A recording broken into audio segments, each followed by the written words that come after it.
Well, wait, you can do a really good evil laugh.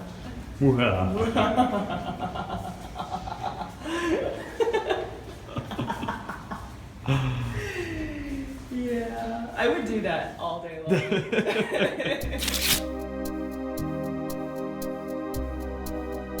Hey guys, welcome to Ghouls, Guts, and Gore. I'm Courtney. And I'm Brandon, and we took a day trip to Alcatraz, which was amazing.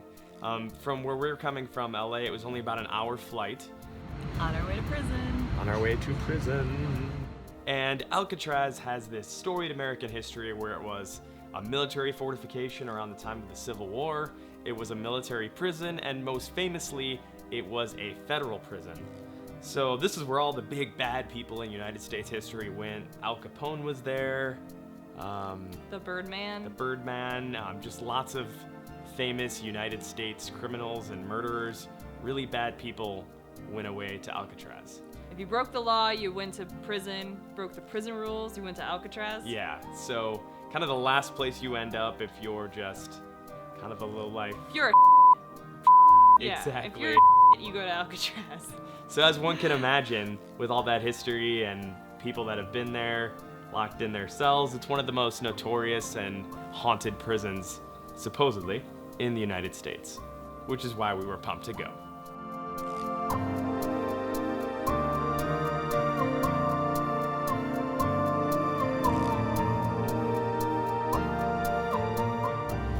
Alcatraz. It's so much more than just a prison. The ferry ride was actually a really cool experience. You get this quick little boat ride where you can see the Golden Gate Bridge in the background. Imagine what this felt like going. You're just going away.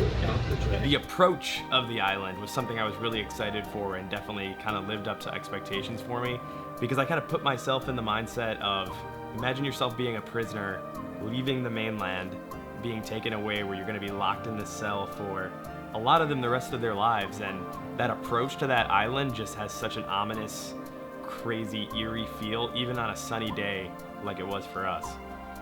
So immediately as you're approaching, you can start to see all the character that's on the island. You've got these cracked concrete, rock, stone surfaces. You've got all this vegetation. You got a ton of seagull bird poop that's all over the island, which was really weird. And you've got all the history that comes with the island right in front of you. And it's just one of those moments where if walls could talk, I'd sit there and listen to that island talk for hours, because it's just fascinating, all the things that have happened there over the decades.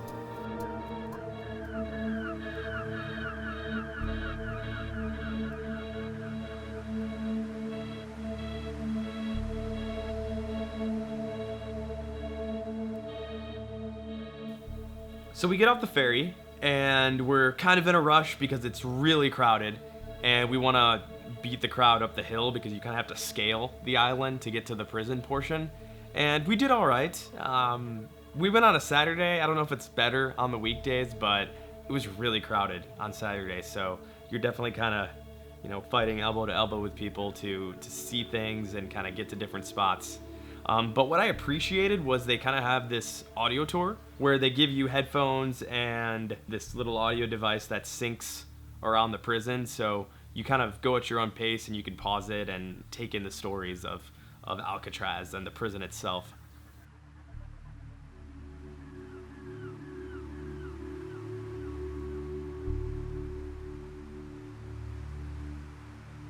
One of my favorite parts of the audio tour was this one story where there's the corner of the prison that on New Year's Eve, they'd have the windows open of the prison, and the prisoners could actually hear people on their yachts, on their sailboats out in San Francisco Bay, partying it up, celebrating the start of another new year.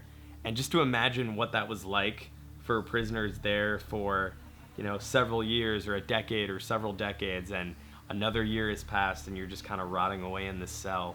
That's got to be a really awful feeling on New Year's Eve. But you know what?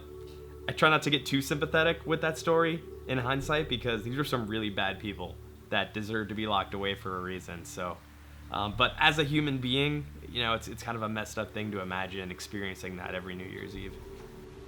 So this was your life.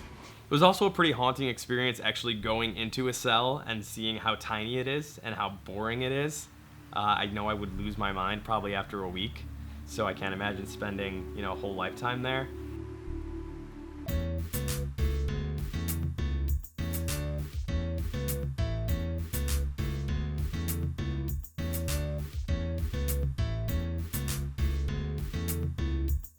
So the highlight for me, of course, you know, being a huge fan of Escape from Alcatraz, the movie, was seeing Frank Morris's cell.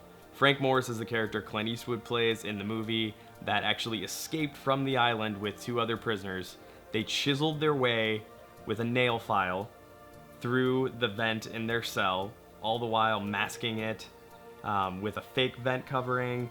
They made papier-mâché heads to kind of disguise themselves as still being in bed when they crawled through this tiny vent opening to escape from prison. I can't believe how tiny these vents were and how tight of a squeeze that must have been. But seeing that actual cell where that took place and just the layout of the prison and standing there and imagine how stressful and tense and amazing it is that somebody actually broke out of one of these cells is quite a spectacle, and that's worth going to see Alcatraz alone, is just seeing that cell and knowing that somebody escaped from one of those. So I'd like a pair of shoes, one of those pea coats, some sheets, socks. And can we make sure my cell is Alcatraz green?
Hey bro, what's going on? Hey man, how you doing? Hey. How's prison life? It's alright. You know your cell's open, you could like leave whenever you want. Oh, sweet. Oh wait, mine's open too. What am I doing in here? Oh hey. Oh. Let's leave.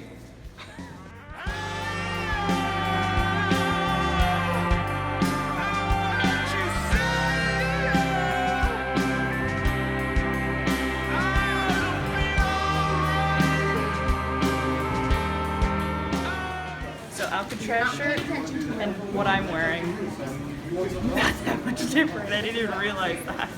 You're meant to be here. Oh God. Just mine doesn't say this on the inside.